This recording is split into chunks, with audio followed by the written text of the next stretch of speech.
Hi there, so today I'm going to be showing you how I made this. Actually, I was given this particular design by my students to teach them how to make, and in the bit of making it, I stumbled on this design. So after you have seen how to make this and you want to know how to get it to the other one because it's quite tricky, you think you can use this and just make it all of a sudden and next boom, you get this design.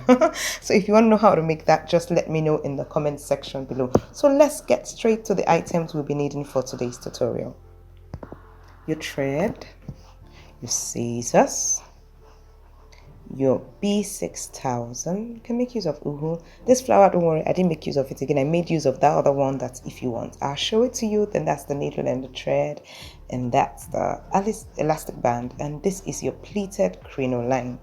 Now I thought I would actually use this, which is 22 inches, to make the other one, but it still didn't come out right. You see how it comes when you try to get something. So what you actually need for this particular design that you saw on the thumbnail is 40 inches of your pleated crinoline. Now this pleated crinoline actually comes in 6 inches. That's the width is 6 inches. So I've just cut 40 inches. Now there's 40 inches without stretching it. Just the way it comes, you just measure 40 inches. Okay? All right. To ensure that while sewing the first part, you really knot it very well. Either you knot so much before you start your thread, or you take it in and out the same location after you have knotted it small so that it doesn't slip off. Is take your matching thread. In this aspect, I made use of white because this was actually a white pleated crinoline that I tried to dye.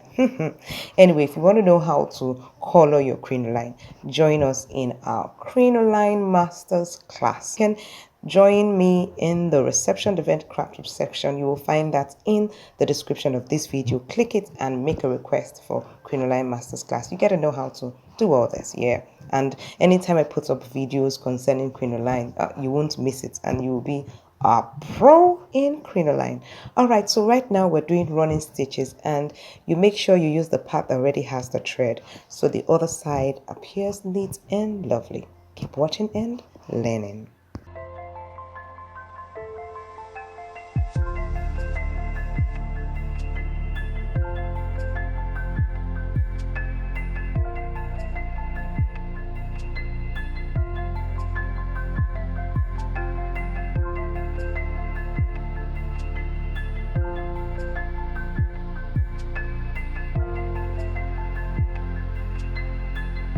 You're done with your running stitches, the next thing you're going to do is give it a pull.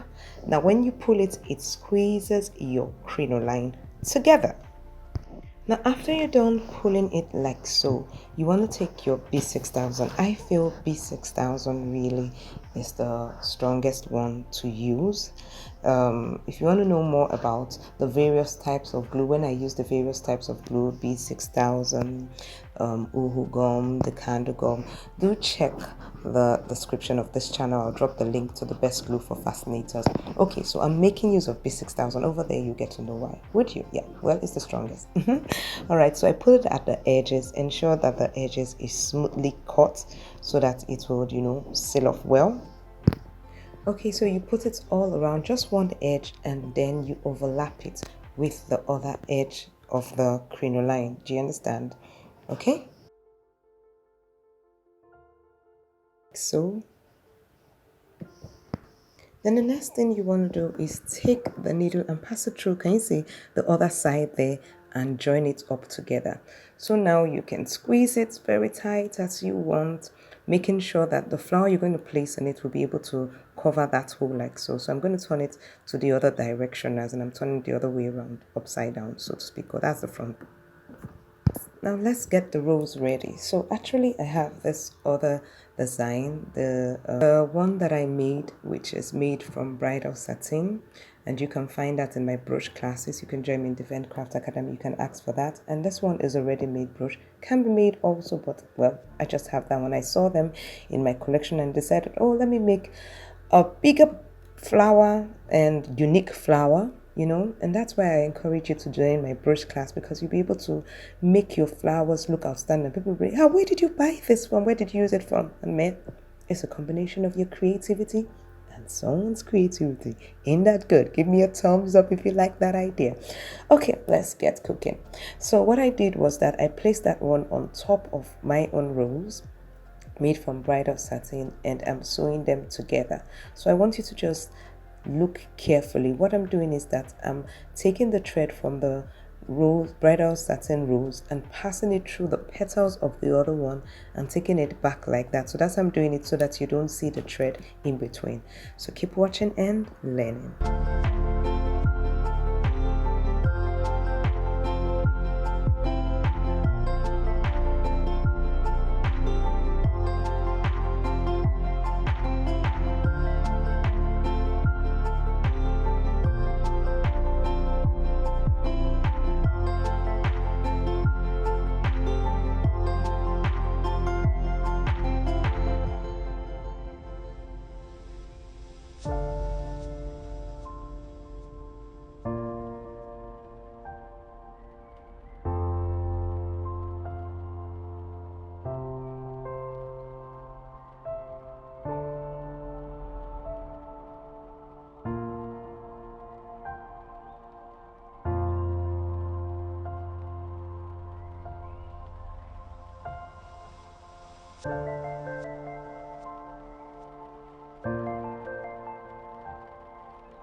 Now, once you're done with that, all you need to do is take this rose and place it on top of the crinoline pleated crinoline that you have already joined like so. And this is the way you're gonna sew it. Watch and learn. So first of all, I'm getting my crinoline set. I haven't yet tied it, so I'm tying it right now. First of all, ensuring that the pleats are the way I want it all around. Now, this is the way I'm going to sew my rose to the crinoline. Okay?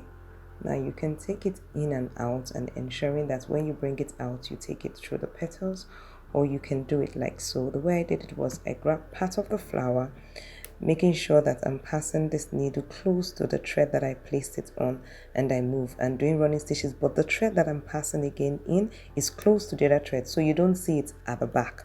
Do you understand? And of course the other part is not going through the full flower, so it's not seen as well. So I'm going to be doing this all the way around. Keep watching and learning. Now you can attach this with different kinds of holders, and you can learn what type of holder to use for what. In the description of this video, I will drop the link for that.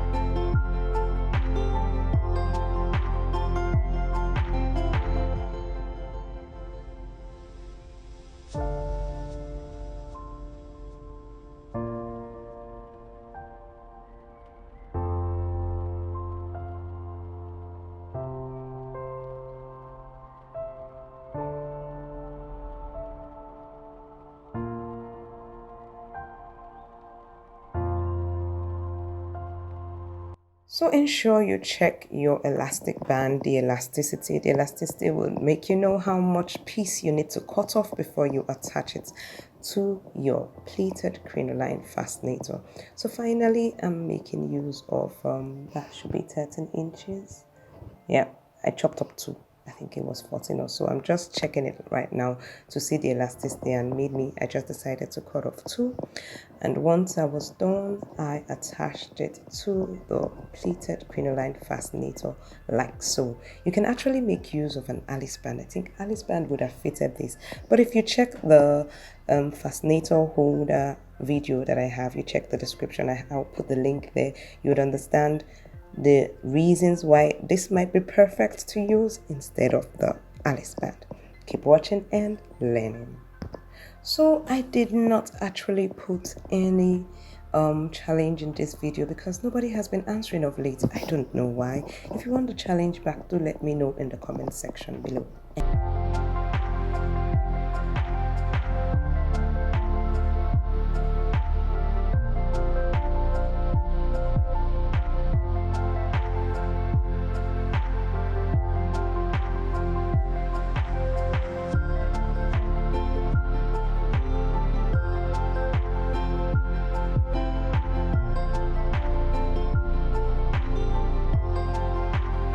This is how the Crinoline pleated Crinoline Fascinator was formed, and you can place it in different ways. What do you think? If you enjoy this video, do give me a thumbs up, and if you haven't subscribed, I think it's right time about you click that subscribe button and also the bell so you get notified, especially if you want to see how to make it into that first shape that I showed you. It's smaller. That one is smaller. This is large. And you know, it comes in 6 inches.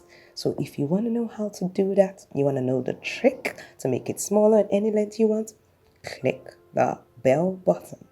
And check out this next video for more on Crinoline Fascinators. Bye.